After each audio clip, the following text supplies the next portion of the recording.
Question is two object are brought into contact. Question क्या कर रहा है, दो ऑब्जेक्ट है जो कांटेक्ट में आ रहा है और फर्स्ट ऑब्जेक्ट का आपको mass, specific heat and initial temperature दिया गया है, सेकंड का भी mass, specific heat and initial temperature दिया गया है।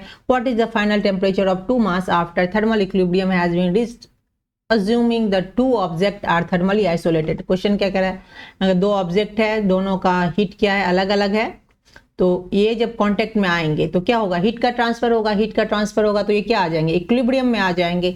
तो यहाँ पे जैसे इक्विलिब्रियम में आ जाएंगे तो क्या हो जाएगा, यहाँ पे टेम्परेचर सेम हो जाएगा दोनों का, है ना। टेम्परेचर क्या हो जाएगा आपका, सेम हो जाएगा। तो फाइनल टेम्परेचर तो दोनों का सेम हो गया, आपको इनिशियल दिया गया है। तो कितना हीट, अगर सपोज इसमें ज़्यादा हीट है इंक्रीज और इसमें कम हीट है, तो ये हीट को क्या करेगा, ये लूज करेगा और ये गेन करेगा। तो जितना हीट ये लूज करेगा उतना हीट ये गेन करेगा, तो इक्विलिब्रियम में आएगा। तो आप लिख सकते हो एक सबसे ऑब्जेक्ट वन अगर का ये क्यू है तो दूसरा का क्या हो जाएगा, माइनस क्यू, क्योंकि एक ऑब्जेक्ट जितना हीट लूज करता है दूसरा उतना ही गेन करेगा, तब ये इक्विलिब्रियम में आएगा।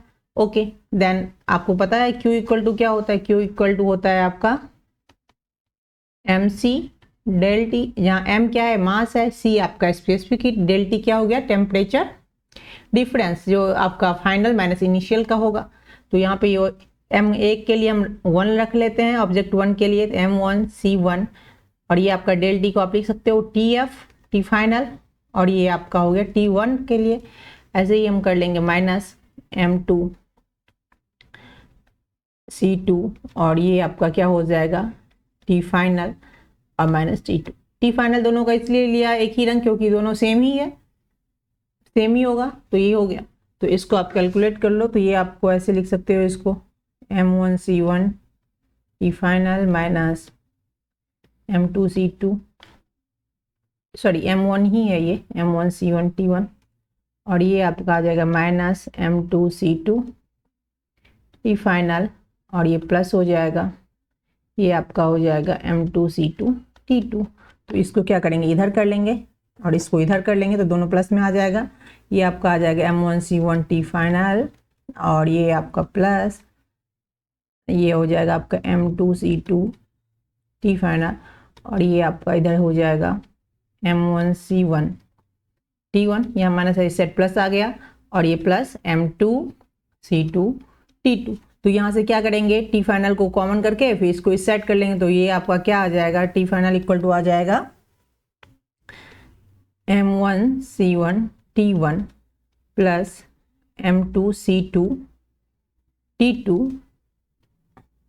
यहाँ से ये दोनों फाइनल हटा लिए, तो यहाँ क्या बचा, M1 C1 M2 C2, तो ये आपको नीचे यहाँ पे आ जाएगा, ये हो जाएगा आपका M1 C1 plus M2 C2। अब यहाँ पे क्या करना है, वैल्यू पुट कर देना है। M1 C1 के लिए आपको ये, फर्स्ट ऑब्जेक्ट के लिए आपको ये करना पड़ेगा फर्स्ट वाला, और सेकेंड के लिए आपको ये करना पड़ेगा। तो चलिए कर ही लेते हैं। तो यहाँ टी फाइनल इक्वल टू क्या हो जाएगा, तो ये यहाँ पे क्या है, ये ग्राम में है 0.71 kg, तो इसको अगर आप सॉरी kg में है तो आपको इसको ग्राम में लिखना पड़ेगा, क्योंकि यहाँ पे दूसरा का आपको ग्राम में दिया गया है।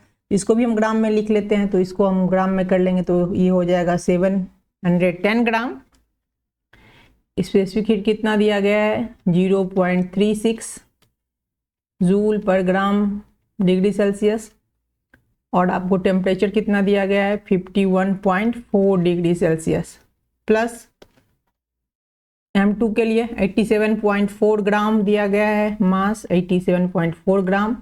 स्पेसिफिक हीट कितना है, 3.49 जूल पर ग्राम पर डिग्री सेल्सियस, और ये आपका टेम्परेचर कितना हो गया, 16.9 degree Celsius bye M1 C1 के लिए ये कितना है, ये तो यही है 710 ग्राम इंटू 0.36,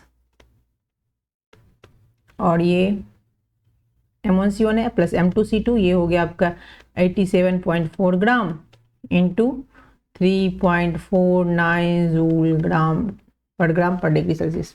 इसको अगर आप पूरा कैलकुलेट करोगे तो ये आपका क्या आ जाएगा, आंसर यहाँ लिख लेते हैं, ये आपका आ जाएगा 32.62 डिग्री सेल्सियस। तो आपका यही आंसर हो जाएगा 32.62 डिग्री सेल्सियस। जैसे भी कोई दो ऑब्जेक्ट कांटेक्ट में रहता है ना तो फाइनल टेम्परेचर सेम हो जाता है, क्योंकि आप जानते हैं जो हीट का ट्रांसफर तब तक होता है जब तक टेम्परेचर क्या हो, इक्विलिब्रियम में ना आ जाए। जब इक्विलिब्रियम में आता है तो टेम्परेचर सेम हो गया। तो अब इस पर आप इसको बना सकते हो। Thanks for watching.